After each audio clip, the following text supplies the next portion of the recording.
and yeah, Mick, you gotta do the other Souls games too. You gotta do the other Souls games about smoke spots. The people have spoken. Welcome back, Smoke Ninjas. It's Mick, and I'm here today to grace you all with my personal top 10 smoke spots in Dark Souls 2.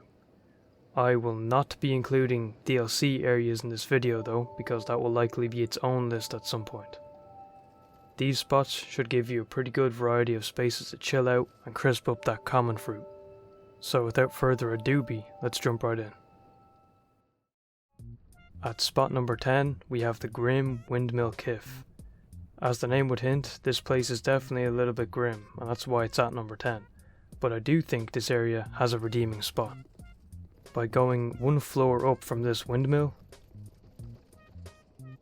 and breaking this wooden barrier, you'll find your way to a hidden corner on the outside of the structure. Usually there's a guy here with a ladder, but don't worry, he's super chill and he won't be a problem at all. For me, he's just moved on for now. The ability to look out at such a distant view from up here, after likely trudging through all that mess leading up to this, is sure to give some respite, and combined with a good old hit from the hookah, and you'll soon find your troubles and worries about this area fading away. But it is undeniable that this wasteland is one of the less desirable areas, so I think it's fine here at number 10. Retiring in at number 9, we have the Good Granny's Ganja. I feel like this is a suitable place near the start of the list because it's literally the first area you'll encounter. The wooden furnishings and the firelight gives a real sense of calmness that lets you kick back without needing to look at that outside world if it's getting you down. These old ladies here can come off as creepy or even rude to some people to begin with, but trust me, once they know you're a smoke ninja, they'll greet you with open arms. They don't mind you hotboxing the place, and if you've got friends with you and you want to do your own thing, they will fully respect it. In fact, they'll even let you use the attic for some full force fumigation type hotboxing, if you want to of course. Relaxing in at number 8, we have the Cool Toke Cardinal Tower. This spot is also not too far into the journey, so this is definitely a good place to rest if the going is tougher than you anticipated.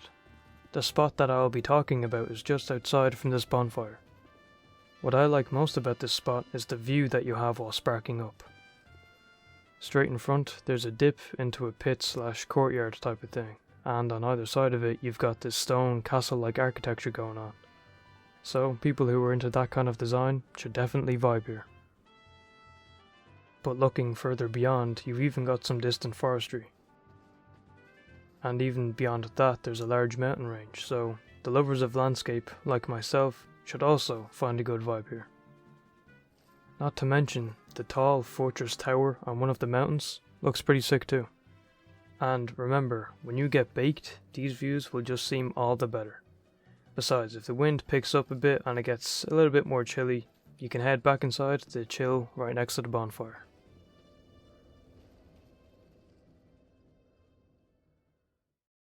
Now, the next two spots may seem a little similar, but bear with me and I'll explain the differences.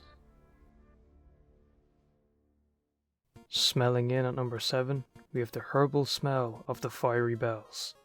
This is the home of these dwarves, and they do not like the smell of the herbs and spices. So, you'll have to stand your ground and make your claim, because these guys don't actually own this area, believe it or not. Many people think they do, but actually, they just moved in here a while back without ever building it or acquiring real ownership of this rooftop, so technically, it's your area just as much as it is theirs. So once you've outsmoked these guys, you'll have a nice area to walk around and light up. I mostly prefer to spark up on this slanted roof over here. Just make sure you stay on the right side of it, or else you'll start getting shot at by the neighbours. Looking out reminds me of this place named Mordor that I travelled to one time with a few guys. Great group of lads. And if you've never been, then it doesn't really matter, because this view still looks really cool when you're high, either way. Now cooperating in at number 6, we have the Big Bull Bong Pull. This is the similar spot that I mentioned, of course. This area in Iron Keep is full of pure lava and magma, and if you come down far enough into this part, it will force you into a boss fight. So if you haven't outsmoked that boss and you don't want to deal with that, you can hang back on this platform and also on this roof below the giant bull figure. The bright reds and oranges, contrasted with the dark blacks and browns of the rocks and stones, makes for a unique set of visuals that should send your high into hysterics, bolstered even further by the heat. And that's what really sets this spot apart from number 7. By my experience, this spot is going to grant you a laughing type of high 99% of the time. I would highly recommend this spot, especially to bring friends. And there are also obviously no barriers here, so just don't be stupid.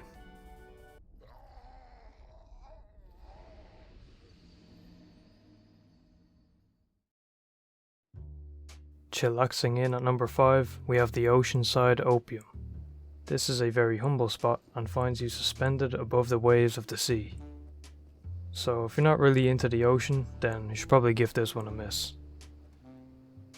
The bright coloured stone used to construct this place reflects the joy of the sun, which really helps to keep the mood up when you're kicking back and enjoying one of the many pine resins at your disposal. For many people, the tower that shines brightly with blue arches reminds them exactly of the shapes and the glorious buildings of Anor Londo. For me personally, the distant cliffsides reminds me of my homeland, striking a resemblance to the cliffs of Moher on the Emerald Isle. And even for those stargazers out there, the sky above should not let you down. The reminiscing and the beautiful colours of this spot should be ideal for anyone looking for a quick and easy spot to get faded and daydream for hours.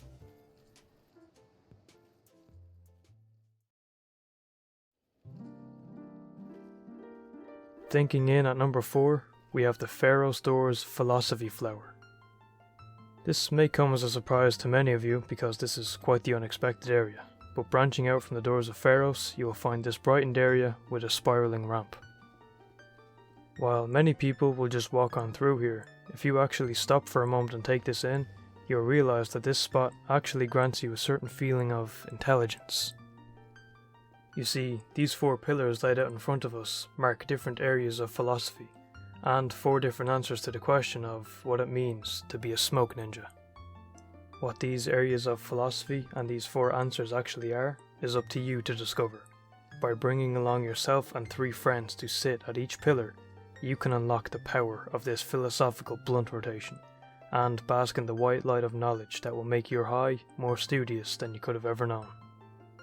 Just don't overthink anything too hard, or else you'll join these past philosophers who've literally thought themselves into stone. Flying in at number 3, we have the Airborne Drake's Aromatic Flakes. Unlike some other drakes we know, these drakes are merely predators for the Za, hunting down only the best plant life in the land. But as you'll notice, none of them are sitting still and actually smoking it up. That's because each and every one is already sky high, figuratively and literally. But if you do catch one of these drakes before they take flight for hours on end, you'll find yourself flying in your own world after taking a rip from their giant rollie. This area has been known to the smoke wizards and ninjas of older history, who venture here when they've lost their way. Only by making this journey to the jagged peak and taking a pull from a dragon's beak will they find themselves back on Easy Street, able to see their goals clearly again and newly reconnected with their smoking friends. So let this area be a graceful place for you and your friends to participate.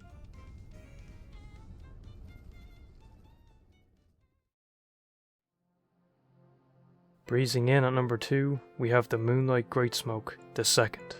Now while this does sit at number 2, it's definitely number 1 in terms of setting and vibe. Entering this pathway by heading through this small part of stone walls presents you with its small yet cozy, inviting and strangely familiar look. Each tree on each side, bearing balding branches, boasts an ocean of nocturnal noise that disturbs the desolate winds, partnered by the dry dead leaves denoting each determined step, all dare to rewind time and remind of signs that beckon the end of the year. But luckily, the wind you hear swerving through the area is merely passing right overhead thanks to the small valley-like shape, whatever you light up here is certain to stay lit for some time without the hazard of the wind. However, similar to the first Moonlight Great Smoke spot shown in the previous list, this area has a secret, and this time it's teased by Benhart, sitting by these rocks with the blade, head down and absolutely baked to the world beyond. Legend tells of a myth that if you possess this Blue Moon Greatsword while you roll up in this location, the ensuing rollie will be infused with Nashandra's dark magic. How true is this myth? Well, you need only look to Benhart to see that some myths are certainly steeped in the truth of a good high.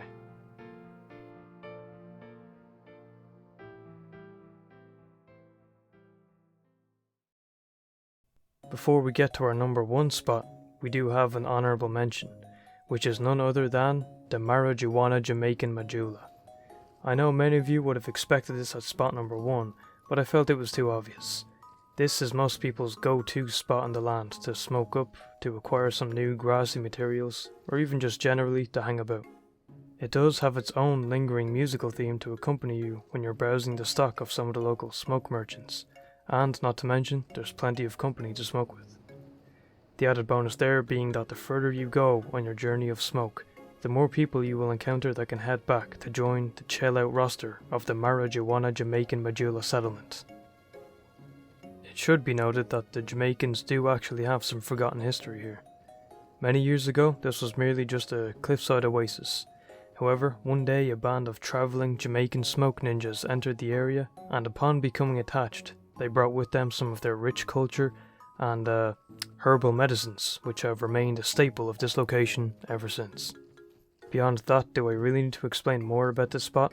No, not really, for within this one location, there are many different spots to choose from, to sit back and rip the reefer. Okay, now get ready for me to go crazy mode here, because there's actually a second honourable mention. This big ass dragon that's just too big to even, but I don't know. This spot is found near the end of the line once you run all the way through the sky-high path of the dragons. This huge dragon has likely the largest collection of foreign and common grass and roots that will blow the hair right off your head. Just don't ask me where he keeps it all, because you'll never want to smoke any of it again if you find out.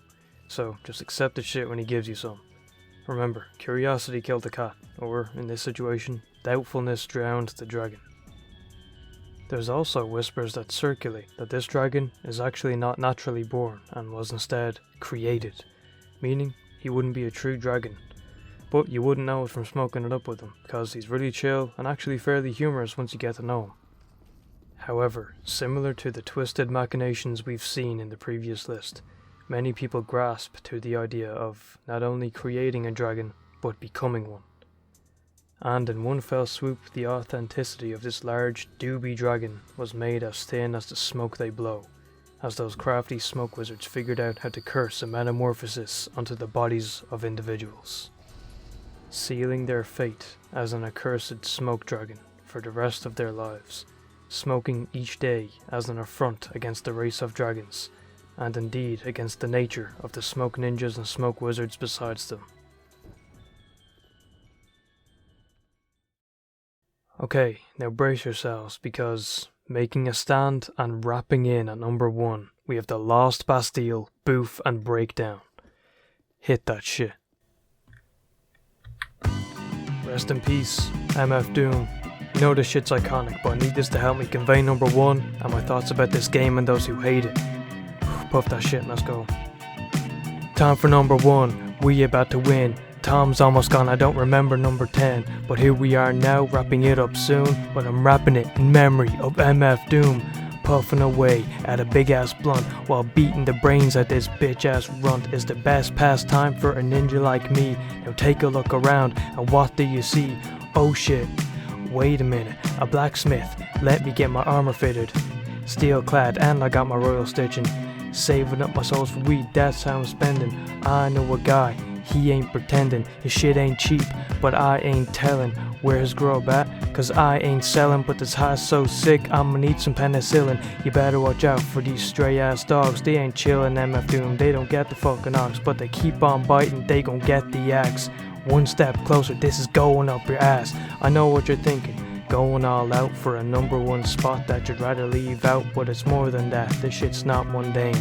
Now sit your ass down while I explain what I'm saying. I know the shit got problems, but it's always been this way, even from the get-go. Way back in the day, each game innovates and changes plates, so who knows what chef we'll get today. Dark Souls 2 ain't insane unless you make it, so I would suggest that you keep on making. Maybe you will reach your breaking point and be offended when the game don't keep on referencing the game that got you into it. But what I think instead is to give it some more credit instead of shooting it with lead and leaving it for dead. Cause you already know, it really makes your head find solutions to the areas you definitely gonna smoke in. Then hopefully, the shit will make you see it ain't a flunk entry to this movie we call Dark Souls, and Dark Souls 2 is a masterpiece in its own capacity. Now stop with all this hating and keep a ball to flaming. You don't understand, let me put it into layman's. You keep laying in, I will school you again. Get your 3rd degree from the smoke that I'm claiming. This game ain't bad, if you can smoke up you can find room to rest up and take two. Thoughts on the issue, will you toke on the tissue? Jumping on the bandwagon, bless you. Just make sure from software miss you. Make a better game, I'll stand back and wait. When you realize you can't, then you'll appreciate how a standalone can make a full series. Cause what the hell is a herd without a few black sheep? Now don't smack the shepherd if a sheep goes astray. You know it's only natural to be this way. If the sheep come together, all without a word, then all you will have is a shepherd out of work. I hope I made it clear that no one should be hateful. Only say the shit that you know will be tasteful. And before you set your grinder down on the table, just make sure you're grateful for the game that will let you. I've heard enough hate about this game, but if we can appreciate the smoke spots in Dark Souls 2, then can we call it an outlier? No, not as smoke ninjas we can't. Thank you all for being a part of the smoke clan that we're building here. The first video was a raging success, and to celebrate, I'd like to give all you smoke ninjas a side quest. I've left this message at the top spot in Dark Souls 1. How many of you are well trained enough to get down there and praise the message? Well, we'll see how many of you can prove yourselves. I've also left this message in today's top spot too. This 2-part quest should hopefully satisfy your time in between now and the next sesh. So, whether you're anything from a smoke wizard,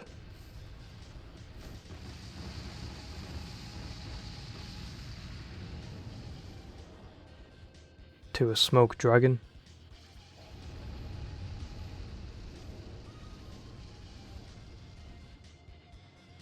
or even just an aspiring smoke ninja, I hope this list has given you a few good spots to visit next time you want a nice old blast from the grass. And until the next sesh, this has been Mick. Take care, and don't you dare go hollow.